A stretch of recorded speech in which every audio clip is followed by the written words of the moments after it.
Amen. Maaari po bang mahingi ng ang iyong oras ng konti lang naman para i-honor din natin ang ating pastor. So we are going to celebrate a brief Happy Pastor's Day. Kasi ngayon na tayo mag-celebrate. So we call on Pastor Edel to please come forward and sit.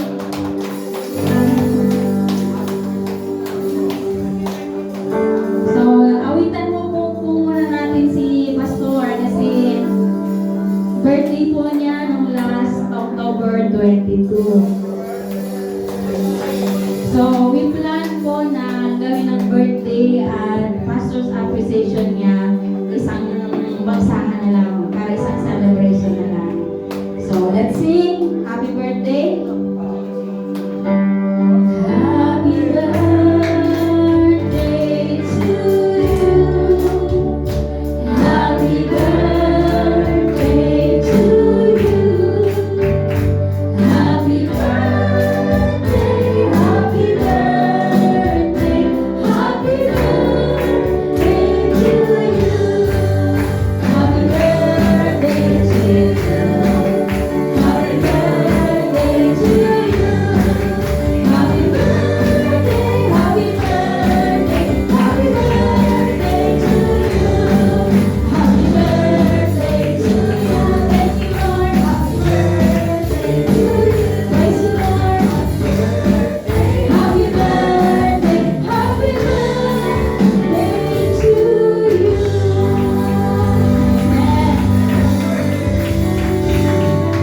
So actually, hindi po niya to alam. Pero hindi ko alam kung malakas ang sense. Wala talaga siya alam. Surpresa po ito namin sa kanya. So, bakit po ba tayo nag-celebrate ng... Pwede po tayo maupo. Bakit po ba tayo nag-celebrate ng Pastor's Appreciation Month? Sabi nga sa salita ng Diyos, i-honor din natin ang mga lingkod niya. Amen. Dahil ito din ang oras niya para kilalanin din ang lahat ng kanyang ginawa, ang kanyang mabubuting na i-partake sa mga member. Ang kanyang boldness sa pagsasalita sa harap, ang wisdom na binibigay sa kanya, hindi natin alam yun. Pero God has given him more wisdom habang tumatayo siya dito. At totoo lang po, last this week, malakas siya, hindi po siya, matagal na siya hindi nagkakasakit. Pero sabi niya, nagpipreach kasi siya ng about the Halloween. Sabi niya, parang biglang sumama ang pakiramdam niya. Alam niyo po yung kumain na siya, tapos after 30 minutes, kaka-English kasi bigla siya nagutom. Ang kahinaan niya is, pag nagutom siya, diretso siya inubo, ganyan. So, ganun po ang nangyari. Yun nga po ang sinasabi na parang retaliation, pagkikipaglaban, spiritual battle ang nangyari para ma-expose kung ano man ang meron sa ating kaaway. Amen? So, sabi sa Romans 10:13, acknowledging the commitment of pastors. So, alam ko po na marami naman siyang naging achievement, marami siyang nagawa sa church, at yun ang sinasabing commitment niya kay Lord. Amen. There is no higher calling than to be a pastor of one of the Lord's churches. Hindi kasi lahat ay tinawag na pastor. Hindi lahat. Bagaman inutusan tayo ni Lord na lahat ng nakilala ay magbahagi ng kanyang salita. Sabi sa Matthew 28, 19-20. Go and preach the gospel. Pero iba yung nagpipreach talaga at nangunguna sa isang church. Iba ang calling na yun. So, Pastor, you inspire us to be love by God deeply and to serve others more joyfully. Thank you for your timeless service. Thank you for your countless ways to touch our lives, our spiritual lives. Marami silang paraan. Yun yung sinasabing wisdom. Hindi alam ng ibang member, but the pastor is praying for you. Alam nila yan.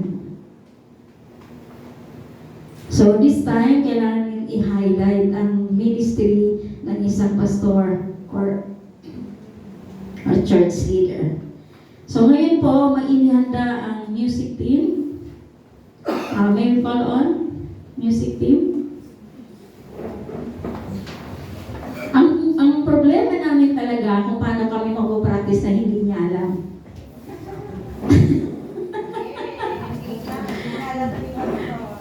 Hindi niya alam na mayroon presentation ng music team. Dahil siya ang pastor, siyempre siya ang kasama namin sa sasakyan. Sabi namin, paano kaya kami mag-practice na hindi niya alam?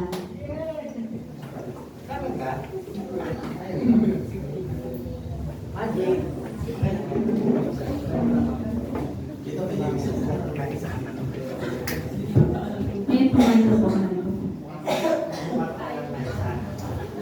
Yung dual, isang ano na lang, isang mic.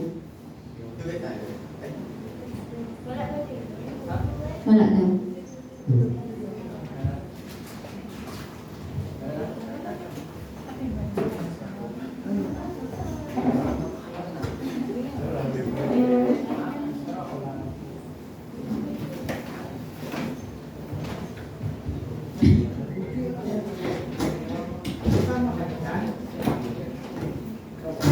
Check. Dito ka, pastor, sa harap. Nakaupo. Yes, kaya nasa harap po. Okay, sige. Pwede po dito. Huwag niyo, okay lang ako maharangan dito.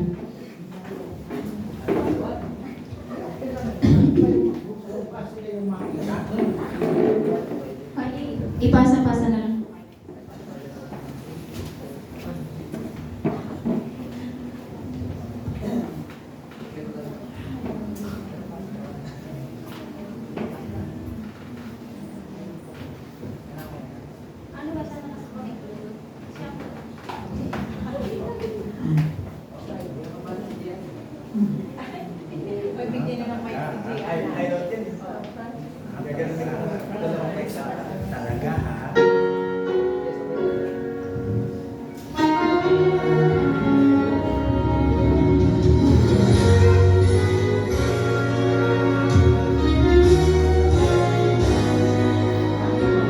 How can I say thank you for all that you've done? Bakit may ano yan?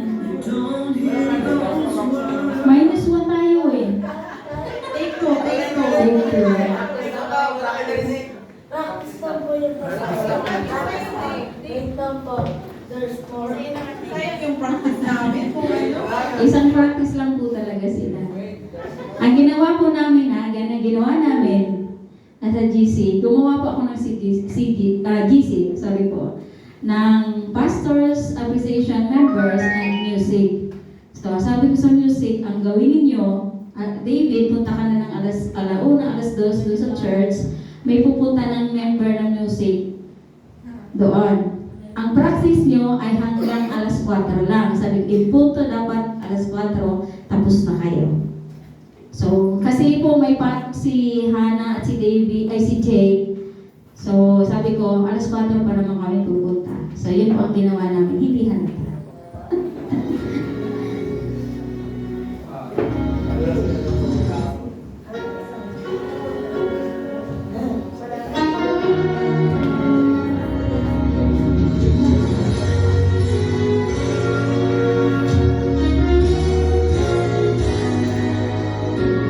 How can I say thank you for all that you've done? You don't hear those words often enough. You've been a true friend.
Praktisadong praktisado.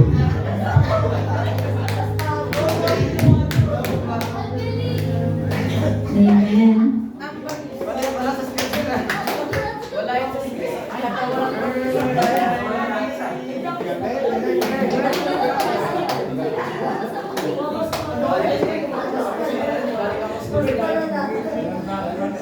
In program 3. In 3.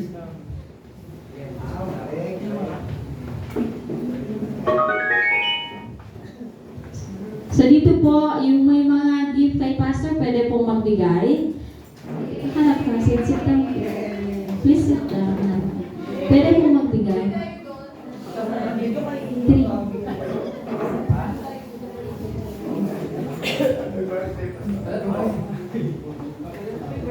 Yung cake to.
Habang ginagawa ko po yan, nawalan kami ng internet kaya hindi ko na masyadong na-refine yung pag-audit, pag ano ng video.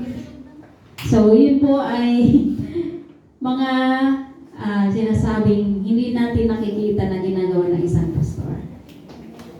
alam nila is spirits lang, pero hindi nila ng ibang member kasi di ba minsan linggo lang pupunta, hindi nag-commit sa gawain, talagang hindi nila makikita yun. So, it is our part naman na ma-recognize ang kanyang achievement or mga ginagawang lihim na hindi natin alam. And most of all, ang pinakalihim pa niya ay yung pinag-pray tayo isa-isa. Amen. Pinag-pray tayo isa-isa. Amen. So, pag-blow muna natin sa ng cake. Yay!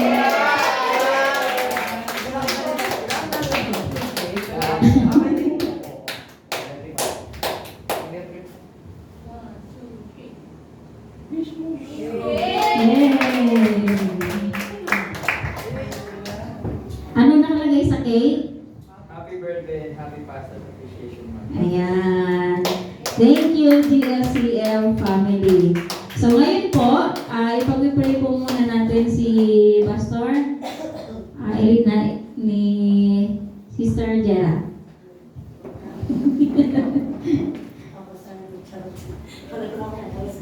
Sige po, tumayo po tayo lahat. Pag-pray po natin si Pastor. Hallelujah, Lord God. Maraming salamat po, Panginoon, sa oras na ito, Diyos. Patuloy po namin pinataas po ang buhay niya ng aming Pastor, Panginoon. Purihin po kayo, Lord God, sa buhay ni Pastor dahil kayo po ay patuloy na naging tapat sa buhay niya, Panginoon.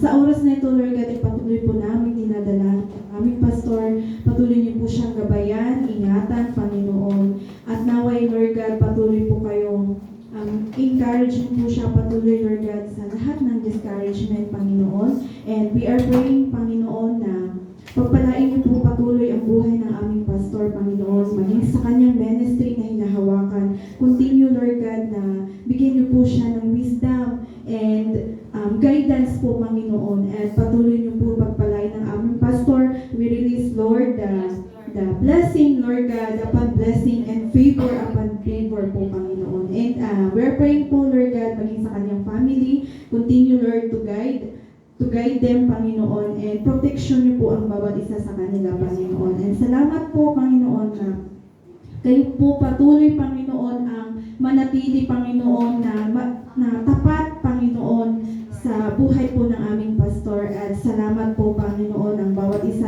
ay nagagalak po dahil siya po ang aming naging Pastor po ng GOCF, Panginoon. Maraming salamat.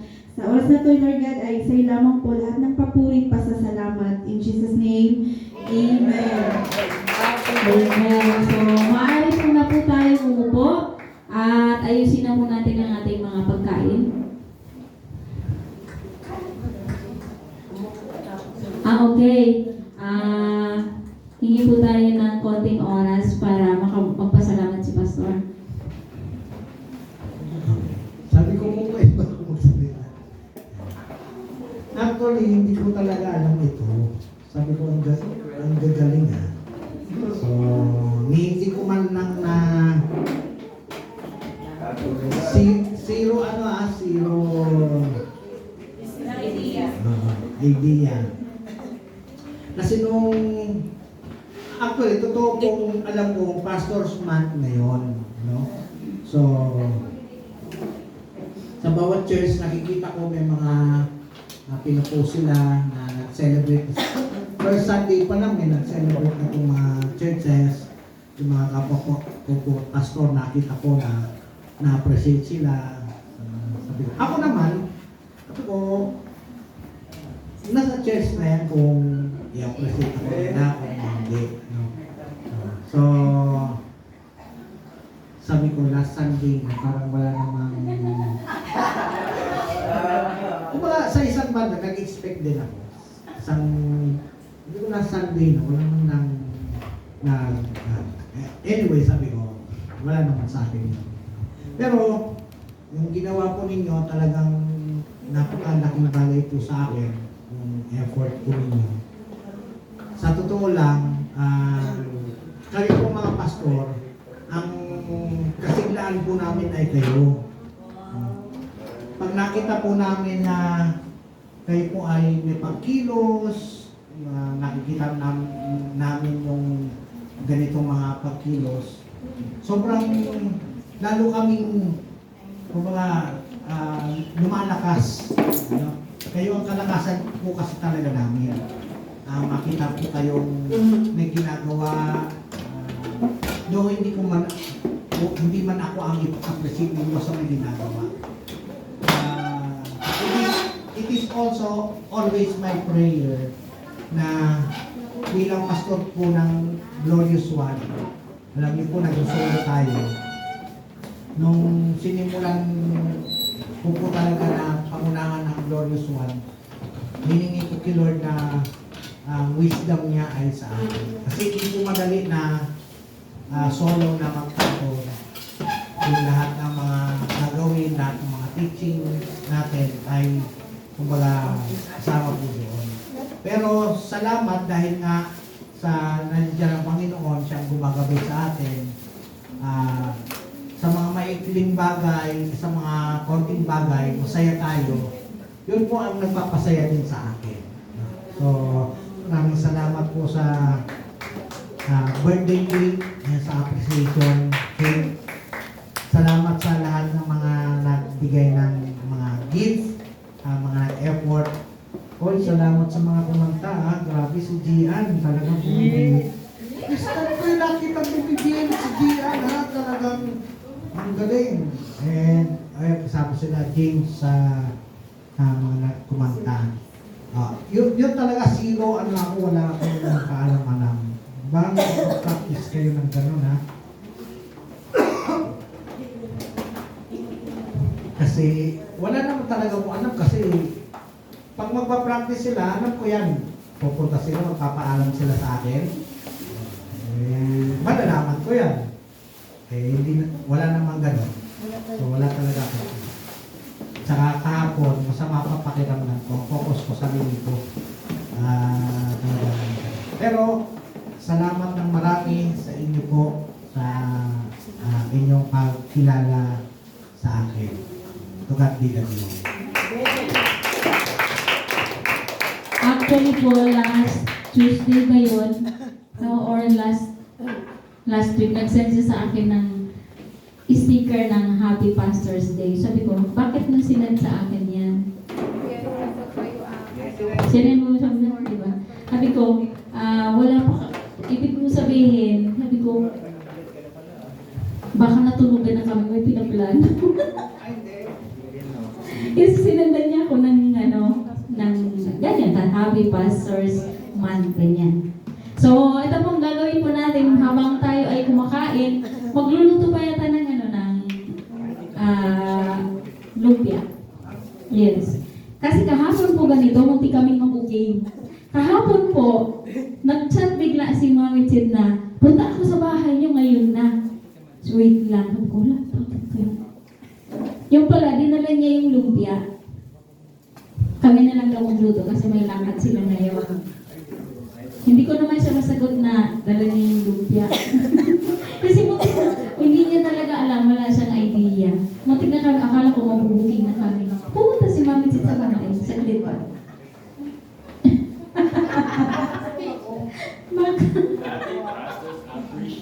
So, zero knowledge talaga siya, wala siyang alam.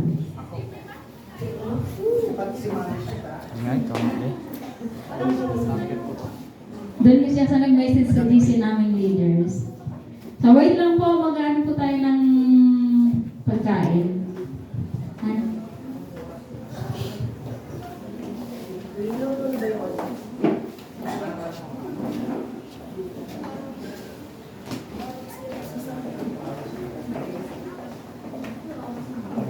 Pwede may ulam na eh.